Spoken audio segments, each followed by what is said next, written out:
কিন্তু final ready হয়ে একদম বেরিয়ে পড়েছি মন্দির যাওয়ার জন্য। তোমাদেরকে তো আগের ব্লগে বললামই আমি যে আমাদের বাড়ি থেকে মন্দিরটা একদম 2 মিনিটের রাস্তা।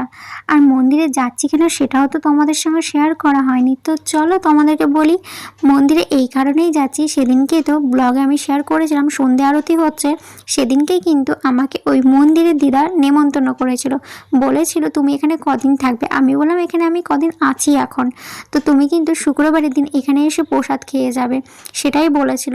তো যেমন কথা তেমন কাজ। তারপরে এই দেখো রেডি হয়ে স্নান টান করে তোমাদের সঙ্গে তো আগের ব্লগে শেয়ারই করলাম। তো ফাইনালি কিন্তু চলে এসেছি। মা আমাকে দেখো একটু আগাতে এসছে, যেহেতু একদমই কাছে 2 মিনিটের রাস্তা, তো তাও মা এসছে আমাকে আগাতে। আর ফাইনালি কিন্তু চলে এসেছি। আর তোমরা রাস্তাটা দেখলে কি কাদা, যেহেতু বৃষ্টি হয়েছে তার জন্য কাদাতে ভর্তি। আর এসে দেখো এই দেখো ভগবানকে কিন্তু ভোগ লাগিয়ে দিয়েছে, তাই দিদা এখন ভোগটা তুলবে।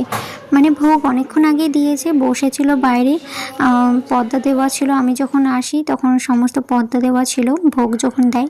তারপরে আমি যখন আসি তারপরে বলে এবার কিন্তু ভোগটা তুলতে হবে, যাই তাই বলে কিন্তু এরকম পর্দাটা খুললো। তারপরে কিন্তু ভোগগুলো সব রেখে দিচ্ছে বাইরে নিয়ে এসে। আর তখন আমি একটু ভিডিও করে নিলাম। আর ভোগে অনেক কিছু দিয়েছিল, সেটা শেয়ার করছি তোমাদের সঙ্গে।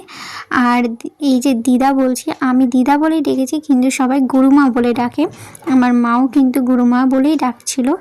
তো গুরুমা, মাতাজি এরকম বলে সবাই ডাকছিল। তো যাই হোক আমি কিন্তু দিদা বলেই ডেকেছি। আমি জিজ্ঞাসা করছি দিদা বলে ডাকতে পারবো তো? তো বলে হ্যাঁ হ্যাঁ তাই বলেছে। আর এখানে কিন্তু এই দেখো এসে কিন্তু আমি আবার মহাদেবের একটু ভিডিও ক্লিপ নিলাম, তোমাদের সঙ্গে শেয়ার করছি। আর আমাদের সবারই মহাদেব, হর হর মহাদেব। তারপরে তো গুরুমা বললো তোমরা সবাই বসে পড়ো আর প্রসাদ গ্রহণ করো।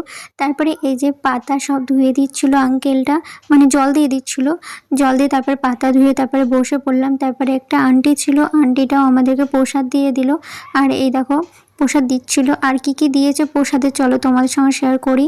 অন্ন, আমি ওখানে ভাত বলে ফেলেছি, বললো আমাকে একদম ভাত বলতে নেই, সেটাও অন্ন বলতে হয়। প্রসাদ অন্য, তারপরে এই যে আলু মাখা দিয়েছে, তারপরে বেগনি দিয়েছে, আলু পটলের সবজি দিয়েছে। আর একটা হচ্ছে কাঁঠালের বিছন দিয়ে ডাঁটা দিয়ে সমস্ত ওটা একটা সবজি করেছিল, শাক।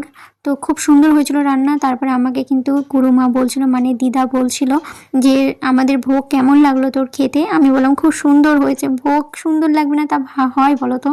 আমার তো খুবই ভালো লাগছে। আমি যে ওই ডাঁটার তরকারি শাকটা সেটা খাই না, সেখানে আমি খেয়েছি, আমার এত ভালো লেগেছে কি বলবো।